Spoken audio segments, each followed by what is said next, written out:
If you've landed on this message, know this: you were drawn here by design, not by digital coincidence or curiosity. Something within you has been searching, aching, calling out, not always in words, but in whispers, sleepless nights, and questions that refuse to stay quiet. You felt different, not better than others, but undeniably set apart, like you've been waiting for something you couldn't name. And here it is. This isn't just a video, it's a confirmation. You are not crazy, nor are you lost. You are awakening. There are moments in life where everything feels like it's tightening, where the air feels too still, the noise too loud, and the path too invisible. That's the threshold of activation. A spiritual crossing where your past no longer fits and your future hasn't fully arrived, but your spirit knows the shift has already begun. The friction you feel isn't failure, it's the spiritual tension of transformation. You've been shedding what no longer serves, unconsciously preparing for what your soul always knew was coming. And here's what you need to know right now. God is about to use you in a way that will shock even you. Not because you're finally ready in the eyes of others, but because you've been made ready in the silence, in the fire, in the spaces where no one was watching. You are no longer just a participant in life. You are a vessel, a living instrument tuned to a sacred frequency that is now being summoned forward. Before we dive deeper, I invite you to leave 77 in the comments. That number represents divine alignment, spiritual precision, and your soul's agreement to rise into purpose. Let it be your signature on this spiritual contract. And if this message speaks to you, truly speaks to the places no one else sees, please consider supporting through a super thanks. That act of giving is not just gratitude, it's faith. A seed sown into the very soil that's about to birth a new season in your life. Now breathe deep. Let your soul listen louder than your mind. What you are about to hear is not a message, it's a mirror. You're not being inspired, you're being remembered. You've been trained in silence, not forgotten. The silence in your life hasn't been absence, it's been assignment. Let that sink in. Every unanswered prayer, every closed door, every night you cried out and heard nothing in return, those weren't evidence of neglect. They were sacred indicators that heaven was working underground, beneath the soil of your circumstances, preparing something bigger than your understanding could hold at the time. You were never being ignored.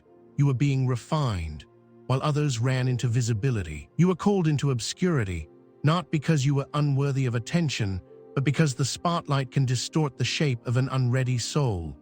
God didn't want you applauded before you were anchored, and so the silence became your sanctuary. It stripped away the noise, the ego, the desire to perform. It left you naked, raw, and honest, ready to be built from the foundation of truth, not the illusion of success. In silence, you found yourself speaking less and discerning more. You learned how to listen to your intuition, how to detect spiritual shifts before they made physical noise. You started recognizing spiritual warfare in what others saw as mood swings, calling in what others dismissed as daydreams. The stillness was your sharpening. And while it felt like punishment, it was actually preparation. Because when you're chosen, heaven doesn't train you like everyone else. You are taught in caves, not classrooms. Your syllabus is fire, your graduation is transformation.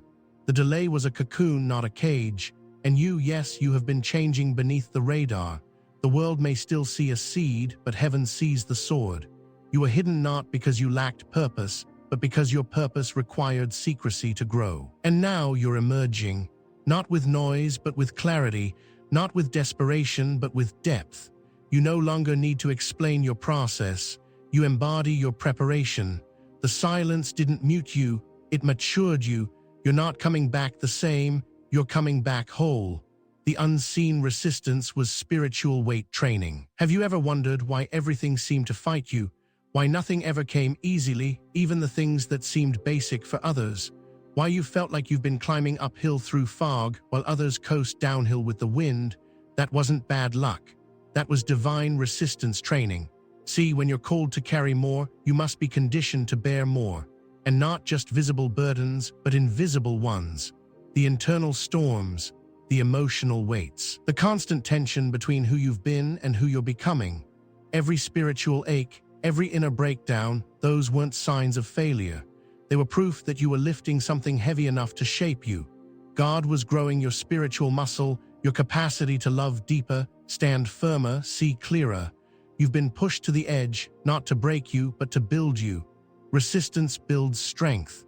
Just like gravity pulls against your body in the gym, life has been pressing against your soul, forcing it to expand. And now you carry an authority that cannot be faked. You speak with depth that can't be bought. You discern atmospheres, not just opinions. You see beneath behavior straight into bondage, and you don't flinch anymore. Because your soul has been tested in fire. Others sought quick success, you were forged for lasting significance. They gained followers, you gained wisdom. They memorized scripts, you lived transformation. You now understand that nothing was ever random. The delay was for density. The hardship was for heart. The pressure was for power. And this is what makes you unstoppable now. You don't just survive storms, you've become the calm within them. You're no longer just reacting, you're responding with divine precision. Your resistance trained you not to fear the weight, but to recognize your strength. You've been lifting in the dark. Now you're about to carry in the light. You are the answers someone has been praying for. Someone is lying in bed right now, staring at the ceiling, whispering a prayer into the darkness. They don't know your name, they've never seen your face, but their soul is asking for what only your story can provide. And this is the moment you realize you are the answer. You are the response to someone's confusion, the remedy for someone's despair.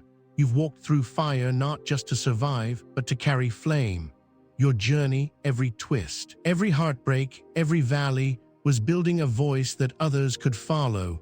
You are not simply called to inspire. You are called to interrupt cycles, to show others that healing isn't hypothetical. It's happening, and it's happening through you. Don't underestimate your presence. Don't downplay your pain. What broke you became the blueprint. Your words don't have to be perfect, they just have to be real. Your honesty will unlock someone else's prison. Your vulnerability will give others permission to heal. You think you're small, but to someone your presence is life-saving. You don't need a platform to make impact. Sometimes all it takes is a conversation, a gesture, a listening ear, and heaven moves. The enemy tried to break you because he knew you were a bridge, but God used every broken piece to build a path for others to cross. That's why the weight felt heavier than your shoulders could bear, because you were carrying more than yourself. You were carrying answers. So walk forward now, not in arrogance, but in awareness. You don't have to force it. Your calling will find you. You'll step into spaces and feel the atmosphere shift. You'll speak and see eyes light up. You'll say things that sound ordinary to you, but they will echo like divine intervention to the one who hears them. You are not seeking impact. You are the impact. The activation isn't loud, it's precise. You may be expecting fireworks, visions in the sky, or a voice that splits the heavens. But the real shift doesn't always shout, it whispers. Activation doesn't happen with noise, it arrives with clarity, a gentle knowing, a shift so deep, it reorders your internal compass without asking permission. One day, the things that used to excite you suddenly feel hollow. The places you once fit now seem too small. And that voice inside you, the one you've been learning to trust, begins to speak louder than the opinions outside you. Don't look for the drama. Look for the details. Divine activation is not theatrical, it's surgical. God doesn't do chaos. He moves with design. Every moment of awakening is timed to perfection. You don't step into your calling by accident. You are ushered in like a guest of honor to a table that's been waiting just for you. You'll start noticing patterns, people reaching out at just the right moment, opportunities appearing with no logical explanation, ideas flooding your heart that you can't shake even when you try. These aren't coincidences, they are coordinates. Heaven is drawing you in, using the quiet to create precision, because the assignment ahead requires more than talent. It requires alignment. This is not about being busy, it's about being deployed. You won't just be in motion. You'll be in mission, and here's the wild part. Others may not even notice the change at first. You may look the same, sound the same, live in the same place, but your frequency has shifted. Your presence will now carry an unseen force. You'll enter rooms and carry peace with you. You'll speak words that break confusion without even raising your voice. You won't announce yourself. The atmosphere will. God is not activating you for applause. He's activating you for impact. The assignment doesn't require noise. It requires nerve. You don't need to shout to shake the earth. You just need to step fully into who you were designed to be. That quiet moment of "I can't go back to who I was," that is the activation. You are no longer becoming, you are. And heaven has already whispered, now. When you are called, not everyone will understand. You'll feel the shift before they see it. You'll sense the change before they accept it. Because when you are called, you begin to glow with a light that others can't always interpret. And not everyone will celebrate that glow. Some will shrink back, some will mislabel it, and others, those closest to you, may feel threatened by it. Don't be surprised. Not everyone was assigned to recognize your rising. Some only knew you in survival mode. Some preferred you when you were quieter, more uncertain, more compliant. They loved the version of you that didn't make them question their own comfort. But now, you're being called into discomfort for a higher purpose. And that calling will always create confusion in those who have not yet heard theirs. You'll feel misunderstood, even by those who once claimed to know you best. That's not betrayal. That's the cost of elevation. Because your calling isn't meant to be comfortable, it's meant to be catalytic. You are a signal, not a secret. You are being tuned to a higher frequency, and those who can't match it will either be drawn to transform or drift away. Let them. You don't have to explain the fire inside you to those who fear being burned. You don't need to convince anyone of your glow. Light doesn't argue with darkness, it simply shines. And the more you shine, the more you'll see the truth of who's for you and who was only for the dimmer version of you. This isn't permission for arrogance, it's preparation for alignment. You are not being called out, you're being called up. And that altitude requires discernment. Some connections cannot go where you're going, not because they are evil, but because they are unprepared. You are not being difficult, you're being distilled. Stay the course. The misunderstandings will fade, the clarity will increase, and the right people, the ones tuned to your spirit, not just your image, will find you. They won't ask for explanations. They'll simply recognize the sound of home in your voice. You're not just changing, you're becoming. This isn't just a phase. It's not a season. It's a becoming. You are not evolving into a better version of yourself. You're remembering the original blueprint. The version of you that existed before the world gave you names you never asked for. Before the trauma, before the compromise, before you dimmed your light to keep peace. You're not becoming because you read a book or heard a sermon. You're becoming because your soul got tired of pretending, tired of performing, tired of trying to shrink into a space you've clearly outgrown. You are feeling the ache of expansion, the holy pressure of purpose pushing against the shell of old identities. It's uncomfortable, yes, but it's also sacred. Everything around you may look the same, but nothing feels the same. Foods don't taste the same. Songs don't sound the same. Conversations feel shallow. Environments that used to soothe now suffocate. That's not you being dramatic. That's you outgrowing the disguise. That's your frequency rejecting the false. You don't need permission to rise. You don't need validation to transform. You just need to keep answering the whisper that says, there's more. The whisper that says, this isn't all you were born for.